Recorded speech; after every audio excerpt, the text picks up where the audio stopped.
भंडारा हो रहा है, कुछ भी हो रहा तो बन रहा है पूड़ी से, घी से पूड़ी छन रही हैं, तो घी की कमी हो गई तो सिद्ध महात्मा जो पहले यहाँ रहते थे वो गंगा जी का जल लेने जाते तो ऊपर लाते तो घी बन जाता था। अच्छा, गंगा जी का। साथियों, आप सभी को राम राम। जैसा कि मैं आपको नित्य नए संतों के दर्शन कराता हूँ, इसी कड़ी में यह चित्रकूट के ही पीहड़ जंगल में यहाँ संत जी मंदाकिनी तट के किनारे अपनी इस बड़ी से मीठ के मिट्टी के जैसे पूरा भीटा बना हुआ होता है, उसी में अपना निवास बनाए हुए हैं और वहीं तपस्या कर। तो उनके हम बिल्कुल कुटिया के बाहर हैं और इस तरह से देख सकते हैं, ये इस तरह दोनों तरफ मिट्टी का ढेर पड़ा हुआ है और उसी के बीच में ये थोड़ा सा आपको गेट दिख रहा होगा। ऐसे संत अपनी तपस्या करते हैं और तपस्या के माध्यम से लोगों की भी सेवा करते हैं। तो उनका द्वार आपको दिख ही रहा होगा और इधर भी देख सकते हैं, ये देखिए इधर इस तरह का नज़ारा है। तो आइए उनके आज दर्शन कराते हैं। आदि काल में ऋषि मुनि ऐसे ही जंगल में तपस्या करते थे, तो वही संत भी आज यहीं तपस्या कर रहे हैं और संतों के कारण ही हमारी संस्कृति आज चल रही है। तो आइए आज उनका सत्संग लेते हैं। तो साथियों, ये इस तरह यहाँ पर कुछ स्थान हैं जो सिद्ध भाव के नाम से स्थान प्रसिद्ध हुआ है। और यहीं पर अभी एक बाल ब्रह्मचारी योगी जी हैं जो बहुत ही अभी छोटी उम्र के संत बने हैं। और यहाँ पर देख सकते हैं आप लोग, ये धूना है जहाँ पर यहाँ धूना में भोजन प्रसादी बनती है। भोजन प्रसाद में हवन करते हैं सभी संत लोग। अच्छा। आते हैं, जमात के आते हैं। अच्छा। महाराज जी रहते तो इसमें हवन करते हैं। अच्छा। और ये 24 घंटा जली रहती है। अच्छा। अभी नीचे ना तो नीचे अग्नि जला कर रखते हैं। अच्छा, अभी इसमें मतलब नीचे आग रहेगी? आग है अभी। अच्छा। 24 घंटा आग रहती है इसमें, क्योंकि महाराज जी हवन करते हैं तो महाराज जी ने बोला है कि इसमें 24 घंटा आग रहना चाहिए। अच्छा। तो नीचे अग्नि आग बनी रहती है इसमें। तो मतलब ये कितने साल से है धुना? अभी पूरा यहाँ महाराज जी रहते अभी वर्तमान महंत हैं, और यहाँ पुराने जमाने के जो सिद्ध महात्मा लोग रहते थे तो उसी परंपरा से अभी तक चल रही है। लगभग 20-25 साल से चल रहा होगा। यहाँ जो पहले सिद्ध महात्मा लोग रहते थे वो तो रोड कभी देखा नहीं कि रोड कैसा होता है। अच्छा, रोड कभी देखा ही नहीं? देखा ही नहीं कि रोड कैसा होता है। दिन भर यहीं रहते थे, अपना भजन करते थे, साधन करते थे, कभी रोड तक गए ही नहीं। गंगा जी स्नान करते थे बस। अगर यहाँ कभी भंडारा हो रहा है, कुछ भी हो रहा तो बन रहा है पूड़ी से, घी से पूड़ी छन रही हैं, तो घी की कमी हो गई तो सिद्ध महात्मा जो पहले यहाँ रहते थे वो गंगा जी का जल लेने जाते तो ऊपर लाते तो घी बन जाता था। अच्छा, गंगा जी का जल लेने जाते थे, ऊपर आते तो घी बन जाता था, उसी से पूड़ी छनती थी। अच्छा। सभी लोग देखकर हैरान हो जाते थे जी। तो ये सिद्ध महात्मा सभी लोग चित्रकूट में बताते हैं सभी। जब अभी हम तो 2-3 साल से हो गया, तो जितने महात्मा यहाँ सब बताते हैं कि यहाँ हनुमान जी ने चित्रकूट में 2 स्थान जो हनुमान जी ने दर्शन दिया है। एक तो सिद्ध गुफा हनुमान गुफा जो यहाँ है जी, और दूसरा बरहा के हनुमान जी जो परिक्रमा लगाते हो। तो ये प्राचीन स्थान है। सभी सिद्ध महात्मा लोग यहाँ रहते थे।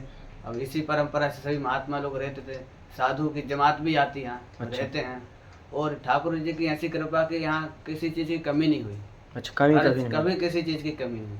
सभी लोग देते हैं, सभी लोग चल रहा। ये हनुमान जी का स्थान है। अच्छा। जहाँ पहले सिद्ध महात्मा लोग भजन करते थे। गुफा है अंदर। जी। आइए। तो ये आप लोग देख सकते हैं, ये गुफा के अंदर हनुमान जी का है। हाँ, ये हनुमान जी का स्थान है। सिद्ध हनुमान जी अंदर जा सकते हैं? अंदर जाना तो मना है वैसे। अच्छा, यहाँ से बंद कर लेंगे? हाँ, यहाँ से कर लीजिए। तो अंदर जाने के लिए तो अनुमति नहीं है, लेकिन आप लोग देख सकते हैं कैसे हनुमान जी का यहाँ बनाया गया है। ये ऊपर से आप लोग देख सकते हैं किस तरह से है, ये गुफा बनी हुई है। और ये गुफा के अंदर ही ऐसे बनाई गई है जो ये हनुमान जी दिख रहे होंगे आप लोग को। और हम थोड़ा से दिखाने की कोशिश करते हैं अच्छे से। ये देख सकते हैं यहाँ हनुमान जी के, और यहाँ हनुमान जी की अपार बढ़िया कृपा बसी हुई है। और आपने बताया कि देख लीजिए यहाँ अखंड दीपक भी जलता है, ये कभी बंद नहीं होता है। इस तरह से यहाँ बनाया गया है। तो यहाँ के पुराने सिद्ध महात्मा हैं। अच्छा। यहाँ पहले यहाँ तपस्या करते थे महात्मा। जितने महात्मा हैं सब एक फोटो लगी है। अब तो पुराने जमाने में अलग छाप होती थी फोटो की। जी जी। फोटो जो यहाँ पहले महात्मा से, मतलब ये हाथ से कला बनाई गई है लगता है फोटो ऐसे बनाई गई है। अच्छा। अब तो सब कंप्यूटराइज्ड सिस्टम हो। पहले कंप्यूटर थोड़ी असर आ गया। हाँ, जैसे बनती थी वैसे बनाते थे। जी जी। तो पहले जमाने के देखिए ऐसे फोटो। तो ये महात्मा रहते थे यहाँ, सिद्ध महात्मा। अच्छा। जो भजन करते थे। जी जी। कभी बाहर तक गए नहीं, दिन भर यहीं रहते थे, भजन साधन करते थे। कोई यहाँ एक कुटिया थी बस, एक गुफा थी, एक कुटिया थी, यहाँ हवन करते हैं जहाँ बस। और कोई विख्यात नहीं था। जैसे अभी कमरे बन गए, कुछ बन गए, पहले कुछ नहीं था, यही था। अब तो ठाकुर जी की कृपा से सब कुछ बन गया है, किसी चीज़ की चिंता नहीं है। तो एक बात पहले महात्मा रहते थे, ये महाराज जी के जो अभी रहते हैं उनके गुरु जी हैं ये। अच्छा। सब ठाकुर जी कृपा से सब बढ़िया है। हाँ, तो हनुमान जी कृपा है यहाँ। जी जी। हाँ, क्योंकि हनुमान जी सिद्ध हनुमान जी गुफा है। हनुमान जी सब की इच्छा भी पूरी करते हैं। बहुत लोग यहाँ आते हैं हनुमान जी के पास, बहुत लोग आते हैं हनुमान जी से आशीर्वाद लेने आते हैं, अपनी इच्छा व्यक्त करने आते हैं। वो पूरा गांव हमारा यहाँ, पूरे गांव के लोग आते हैं। अच्छा, आप जानते होंगे सब गांव के लोग आते हैं। जी जी, यहाँ सिद्ध एक स्थान है। हाँ। तो आप लोग देख सकते हैं यहाँ ज़्यादा संग्रहण भी नहीं किया गया है, ये जो भी थोड़ा बहुत है तो सामान है, और यहीं पर भजन करते हैं गुरु जी अपना। तो आइए इनका सत्संग भी लेते हैं थोड़ा से। तो ये आप लोग देख सकते हैं यहाँ कुटिया के अंदर ही अभी हम प्रवेश हुए थे। ये इस तरह से कुछ इसका लुक है जो दिखाया जा रहा है, और ये इस तरह पूरी इसका बनावट हुई है। ज़्यादा पहले अभी यहाँ पर कुछ नहीं था, लेकिन अब 1-2 साल से। का पेड़ है। अच्छा। यहाँ सिद्ध महात्मा लोग पर यहाँ लेकर भजन करते थे पाकड़ के पेड़ में। अच्छा। अभी भी कुछ महात्मा आते तो यहीं बैठ कर भजन करते हैं, क्योंकि पाकड़ के पेड़ की महिमा ये है कि यहाँ जो भी साधन नियम किया जाता है वो सिद्ध हो जाता है। अच्छा, इसके तो नीचे जो पेड़ के नीचे बैठ के किया जाता है, महत्व है। जो भी व्यक्ति यहाँ रहकर अपना कुछ कामना करने जाते हैं, परिक्रमा लगाते हैं, या यहाँ बैठ कर कुछ साधन भजन नियम करता है, उसका नियम जो अपन मनोकामना से लेकर आता है उसका जल्दी हो जाता है, कोई रुकावट नहीं आती। बहुत लोग आते हैं यहाँ बैठ के भजन सुंदरकांड का पाठ करते हैं, हनुमान चालीसा का पाठ करते हैं, तो इससे क्या होता है जल्दी सिद्ध हो जाता है और उसका जल्दी काम हो जाता है। तो इसके लिए यहाँ आते हैं, परिक्रमा भी लगाते हैं, सब जी हैं। ये मंदाकिनी का स्नान है, मंदाकिनी। तो इस समय अभी कोई नहीं आश्रम में, आप ही हैं मेन यहाँ? हाँ, अभी तो हम ही हैं। वैसे हमारे महाराज जी रहते हैं, रामाश्रय दास जी महाराज जी। जी जी, वो अभी यहीं रहते हैं, वहाँ के यही मानते हैं। हम तो यहाँ सेवक हैं, वही प्रयागराज में है, तो अभी उनका खालसा लगा हुआ है, जमीन खरीदे। तो सभी महात्मा लोग, जमात के महात्मा भी, वो महाराज जी अभी वहीं हैं। जब माघ निकल जाएगा तब महाराज जी आएंगे, माघ के बाद ही आएंगे यहाँ। फिर धूना तापते हैं महाराज जी यहाँ, चारों तरफ बैठकर आग जलाकर, बीच में बैठकर ऊपर आग रखकर धूनी तापते हैं। मतलब चारों तरफ आग जला लेते हैं बीच में? हम बैठे यहाँ, बैठने के बाद चारों तरफ से कंडा का तरफ चारों तरफ कंडा लगाते हैं। कंडे लगाने के बाद ऊपर आग रखते हैं अपने ऊपर। हाँ, अपने ऊपर कुछ रख लेते हैं नीचे, और उस पर आग रखते हैं, उससे धूनी तापते हैं। अच्छा। 2-2, 3-3 घंटा बैठ कर तपस्या करते हैं। ये तो बहुत कठोर तपस्या है। घाम में बैठ कर करते हैं, पूरा घाम में पसीना निकल जाता होगा। आप लोगों ने तो देखा होगा कैसे तापते हैं। जी जी, ऐसे यहाँ बैठ कर तापते हैं। वो जैसा भी घाम निकला है, गर्मी में कितना घाम निकलता है। जी जी, पूरा पसीना हो जाता है। तो थोड़ा से हम आप तो सीताराम, तो थोड़ा सा हमारा ये काम रहता है कि मतलब सभी संतों को कुछ ना कुछ थोड़ा बहुत सेवा मतलब देना चाहिए। कभी भी जाएं तो थोड़ी सी सेवा ज़रूर करना चाहिए। ये आपके लिए थोड़ा सा अतला है, लोही है।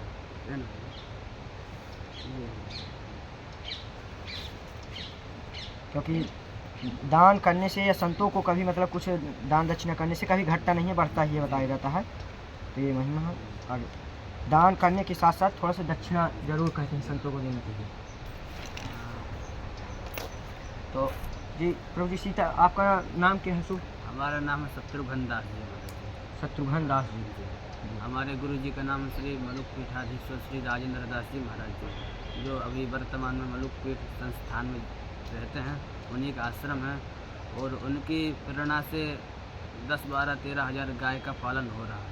10-12 हज़ार? हाँ, 12-13 हज़ार गाय हैं। अच्छा। उन्हीं के जड़खोर गोधाम के नाम से जाना जाता है। वहाँ 12-13 हज़ार गाय हैं।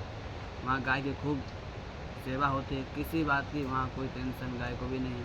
खूब हरा भरा चारा मिलता, खूब व्यवस्था उनके लिए, दौड़ने के लिए व्यवस्था, रहने की व्यवस्था है, फील्ड भी है जिसमें गाय घूम सके, और कोई बात की वहाँ टेंशन नहीं। वह जड़खोर गोधाम के नाम से जाना जाता है। पहले देखा है कि भगवान ने जितना रास किया था, रास जितने भी भगवान ने किए हैं, अंतिम रास वहीं किया था, जड़खोर गोधाम में।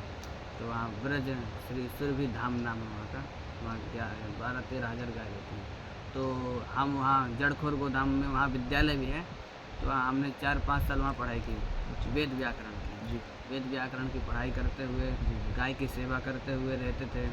जैसे पहले ज़माने में गुरुकुल होते थे कि आपको 6 साल यहाँ रहकर 25 साल ब्रह्मचर्य का पालन करते हुए रहना है, आपको वेद व्याकरण, गुरु जी की आज्ञा, गाय की सेवा करते हुए पढ़ाई करना है।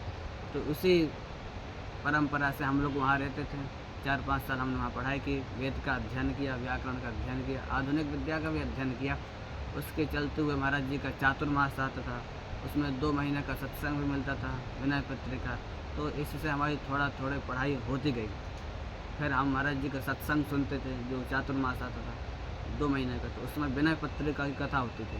तो विनय पत्रिका के महाराज जी ऐसी कथा करते थे कि बैठते ही वैराग्य हो जाता था महाराज जी कथा सुनते। अच्छा। हाँ, वहाँ महाराज जी की जब कथा सुनते, मलुक पीठ वाले महाराज जी की, तो कथा जब सुनते हैं, जब व्यक्ति का मन नहीं करता कि कथा से यहाँ उठ जाएं, तो कथा में बैठते थे, तो उसी से वैराग्य 2, 4, 5 महीना करते करते भजन करने लगे। अब विद्यालय में तो अब गुरुजी बोलते थे आप पढ़ाई करो या भजन करो। भाई पढ़ाई की उम्र है, सब लोग समझाते थे हमको कि तुम पढ़ाई करो, भजन करने की उम्र नहीं। मैं बहुत रोता था कि हमको भजन करना है, सब छोड़ना है, किसी से कोई मतलब नहीं है, तो भजन करना है। तो ऐसे विद्यालय में सबसे मन हटा दिया, सभी विद्यार्थियों से ज़्यादा कोई मतलब नहीं था हमारा। खूब रोता था कि मेरे को भजन करना। खूब सोचता था कि यहाँ से कब भागूँ, ऐसी गुफा मिल जाए कि इतनी जगह जितना मैं बैठा हूँ ऐसे दिन भर बैठकर भजन करूँ। ऐसी गुफा चाहता था, गुफा चाहते थे। इतना चाहता था कि इतना मिल जाए जितना मैं बैठा हूँ, चारों तरफ से बंद भजन करूँ, बस उठने का मन ना करे, इतना व्याकुलता होती थी उसमें। लेकिन उसमें विद्यालय में रहते थे, पढ़ाई करते थे, तो कुछ नहीं कर पाए। तो इसमें रोने से सब फिर हमारे गुरुजी को पता चला, मलुक पीठ वाले महाराज जी का। एक सब गुरुजी हम लोग को पढ़ाते थे, वो बताए कि उनको बहुत दिक्कत है, पढ़ना नहीं चाहते हैं, भजन करना चाहते हैं। तो जो हमारे मलुक पीठ वाले महाराज जी, उनको बताया गया, तो महाराज जी समझाए कि अभी भजन करने की इच्छा नहीं तुम्हारा अभी जीवन, अभी तुम हाँ अच्छा सत्संग सुनो, सत्संग मिलते ही आप लोग को सत्संग सुनो, पढ़ाई करो, खूब विद्वान बनो, खूब अच्छे धर्म बनो, धर्मात्मा बनो, अभी भजन करने का नियम नहीं, साधन करो। तो महाराज जी बोले कि महाराज जी की आज्ञा से हम पढ़ाई करने लगे।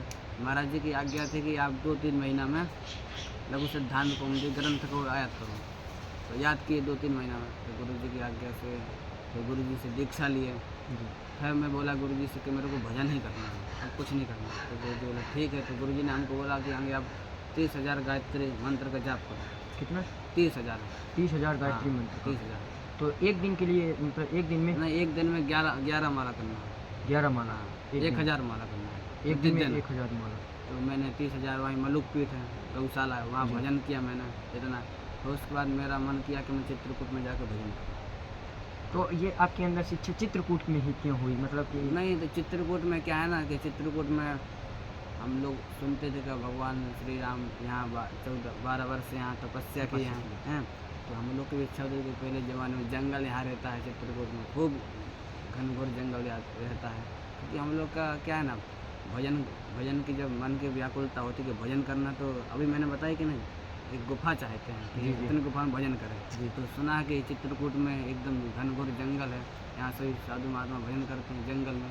मंदाकिनी का किनारा भी, और कहीं भी चले जाओ मंदाकिनी जैसा कभी मीठा जल कहीं नहीं मिलेगा, खूब साफ सुरक्षित, इतना साफ जल है मंदाकिनी का और कहीं का नहीं।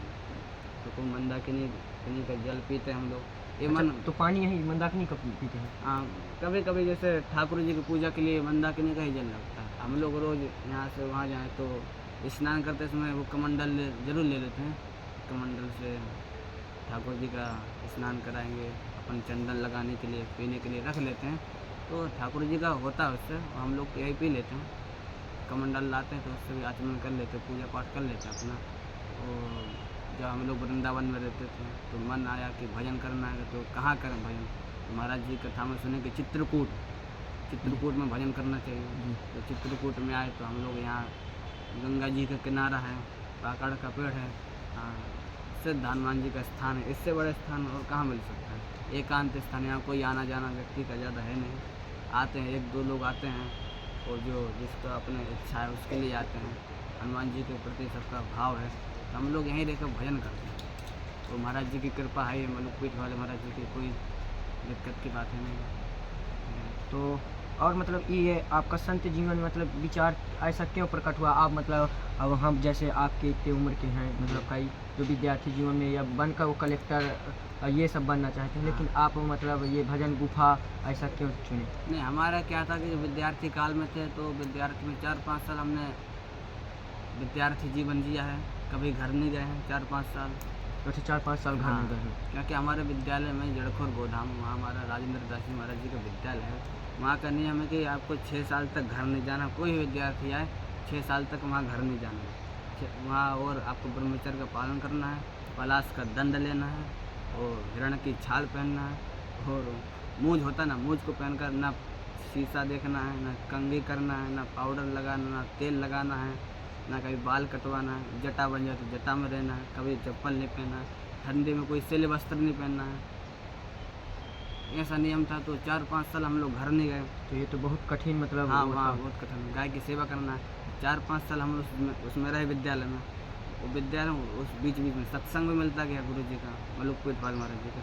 तो जब विनय पत्रिका का सत्संग मिल रहा था तो विनय पत्रिका जब कथा सुनते थे तो जब घर तो अब तो 4-5 साल से ज़्यादा कोई घर की याद नहीं आती थी ना। हम लोग वहाँ मोबाइल रखते थे तो महीना में 1-2 बार बात होती थी घर में, 5 मिनट के लिए हो जाएगा। गुरु जी लोग करवाते थे 5-10 मिनट, 5 से ज़्यादा मिनट बात नहीं होती थी। तो अब ज़्यादा मन में घर की बात नहीं रहती थी, कोई बासा खाना भी नहीं चाहे। हम लोग इतनी शुद्धता से रहते थे कि कहीं दीर्घ संकट जाए, जैसे लेटरिन बोलते हैं, बाथरूम में जाओ, हम लोग 14-15 वाला हाथ धुलते थे। तो एकदम साफ सुरक्षित खाना पीना खाते थे, किसी का बना नहीं खाते थे। हम लोग खुद विद्यार्थी बनाते थे सब, न किसी भंडारी को वहाँ रखते थे। ऐसा पवित्र जीवन था तो कोई घर से लेना देना था नहीं।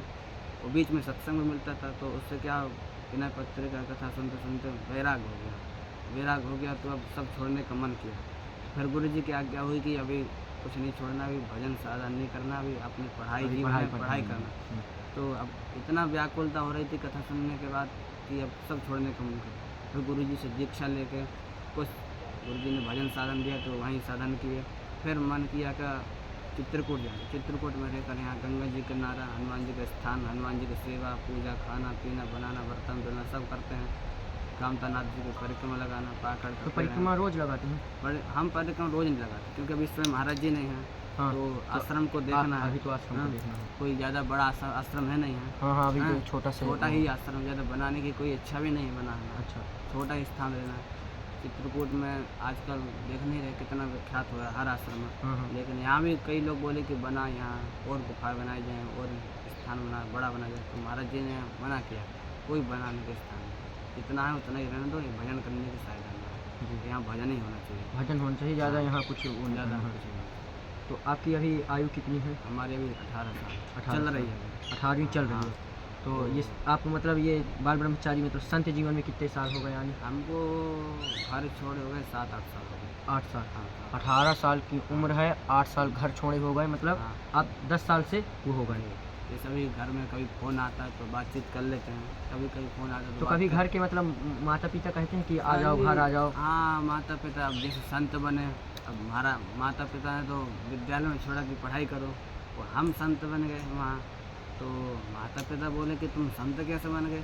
हमने तुम्हारा पढ़ाई के लिए भेजा है। पढ़ाई के लिए भेजा, तुम वहाँ जाके संत बन गए? संत बन गए। तो माता पिता को पता चला कि संत बनने जा रहा है, तो उन्होंने घर से आए हमारे आश्रम जहाँ हम लोग पढ़ाई करते थे। तो बोले कि इसको संत नहीं बनाना, हमने तुमको पढ़ाई करने भेजा था, तुम संत कैसे बनने जा रहे हो? हमारे महाराज जी से बात की, हम लोग पीठ हमारे महाराज जी कि आप इसको संत क्यों बना रहे? तुम्हारे बोले हम थोड़ी बन रहे, वो खुद बन गया तो क्या करें? हम तो बोल भी रहे थे पढ़ाई करो, बन गए। तो माता पिता हमको पकड़ के घर ले आए। अब मेरे घर जाने का मन था नहीं, तो माता पिता ने हमको 7-8 दिन तक घर रखा। हमारा मन एक भी नहीं लगा घर में। तो माता पिता एकदम दोपहर में सो गए अपने, जैसे हम वस्त्र पहनते थे घर में ऐसे ही रहते थे, सभी ऐसे घर में भी ऐसे चंदन लगा के भजन करते थे, अपना नियम साधन करते थे। तो माता पिता दोपहर में आराम कर रहे थे और हम ये सब पहने थे ऐसे ही आए, ना कोई पैसा लिया ना उठाया, अपना जैसे वेट ऐसा था ऐसे ही लेकर आ गए। बस में चढ़े, बस में चढ़ते चढ़ते अपन ओरछा पहुँचे। किराया मांगा बस वालों ने, किराया था नहीं, उन्होंने बीच में उतार दिया बस से। तो कुछ लोग थे जो जिसके अंदर कुछ दया होती, उन्होंने मदद की हमारी। तो कुछ किराया भी दिया तो और अच्छा गए, राजा राम जी के दर्शन किए, फिर वृंदावन गए महाराज जी की आज्ञा से। तो माता पिता ने बहुत जोर दिया कि साधु ना बने, संत ना बने। आज तो देखते ना माता पिता कौन चाहता है? कोई नहीं चाहता कि हमारी संतान मतलब जंगल में गुफा में रहकर ऐसी भजन साधना कर हमारे पास रहे। हाँ, सेवा करें। तो हमारे माता पिता भी यही चाहते थे कि घर में रहे, गृहस्थी रहे, भजन साधन करें। लेकिन जब व्यक्ति का इच्छा होती हर चीज़ करने की, तो उसके पीछे कुछ कोई नहीं करता। अब हमारी इच्छा भजन साधन करने की, वो माता पिता की गृहस्थी बनने की, भाई तुम्हारे अंदर वैराग्य है तो कोई तुमको नहीं रोक सकता। अगर वैराग्य नहीं है तो आप कुछ नहीं कर पाओगे। कुछ नहीं कर पाए। तो आप मतलब कितने भाई बहन हैं? हम 2 भाई हैं, 4 बहन हैं। 4 बहन। तो और भाई बहन भी मतलब कुछ इस संत जीवन में कोई नहीं? वो संत जीवन में कोई नहीं हमारे परिवार में। सब अपने मतलब ग्रस्त जीवन में है। जी हाँ। तो मतलब ऐसी जैसे आपको मतलब ग्रस्त जीवन छोड़कर आए हैं, तो अब ये कह रहे हैं जैसे मतलब कोई ग्रस्त के अभी जो व्यक्ति हैं, हाँ। तो वो भी जैसे आपकी तरह आना चाहते हैं तो क्या करना पड़ेगा? आने की क्या ज़रूरत है? क्योंकि वो भी कहते हैं कि मतलब संत जीवन में हम भी जाना चाहते हैं। आने क्या करना है, वो अपना वो काम करिए। अब पहले नंबर तो आप माता पिता की सेवा करिए, हैं। माता पिता और अपने जो महापुरुष लोग हैं, जो सद्गुरुदेव भगवान हैं, संत महात्मा जो कथा सुनाते हैं, जो सत्संग देते हैं, जिसके अंदर वैराग्य है, महापुरुष लोग जो भगवान के भेजे हुए संत महात्मा हैं, जो सद्गुरु हैं। हमारे अभी मलुक पीठाधीश्वर जी महाराज जैसे महापुरुष जो हमको मिले हुए हैं, हमारा तो जीवन धन है। तो पहले माता पिता की सेवा करिए और ऐसे गुरु बनाइए जो आपको भगवान से जोड़ सकें। ऐसा गुरु मत बनाइए कि आपको पैसा लेना हो, मत बनाओ जो आपसे पैसा ले, हैं, जो आपको कल्याण के पथ पर आए हो तो आपको कल्याण से वंचित कर दे। ऐसा गुरु बनाइए कि जो आपको भगवान से सीधा जोड़ दे, कोई आप इच्छा ना हो। हाँ, तो गुरु भी ऐसा होना चाहिए कि मतलब जो भगवान के प्रति नज़दीक हो। हाँ। ऐसे गुरु को भी मतलब चिन्हित करना बहुत ही मतलब कठिन कार्य ही है। हाँ। हाँ, अभी वर्तमान में तो हमारे मलुक पीठाधीश्वर जी से महाराज हैं, उनके शिष्य बन गए जी। वो यहाँ से महापुरुष की आप हाँ देखते ही भगवान की याद आ गई। जैसे संत महात्मा आजकल उनको बहुत लोग जानते हैं, शिष्य भी बहुत हैं, और उनके ऐसे शिष्य भी जो भी संत महात्मा बहुत उनके शिष्य हैं, कम हैं हमारे, उनके बहुत शिष्य हैं, तो भजन साधन बहुत कर रहे हैं। जैसे गुरु माता पिता की सेवा करिए, संत सदगुरुदेव की सेवा करिए, उनकी आज्ञा का पालन करिए, तो अपना गृहस्थ में रहकर भगवान से थोड़ा उनकी सेवा करना तो चाहिए। ये मतलब महात्माओं ये की जो सेवा करना चाहिए। गुफा में रहना और ये सब कार्य कितना कठिन कार्य है? कठिन तो है ही, क्योंकि अपना सुबह उठकर कितना बजे उठते हैं आप? हम सुबह 5 बजे उठता हूँ, 5 रात को 10:30 बजे सो जाता हूँ, क्योंकि 5 बजे उठकर अपना झाड़ू पोछा करना है, सभी जगह आश्रम में अपना स्थान में झाड़ू लगाना, गंगा जी में अपना स्नान ध्यान करना, अपना संध्या बंदन करना, संध्या बंदन के बाद हनुमान जी की सेवा करना, गाय की सेवा करना,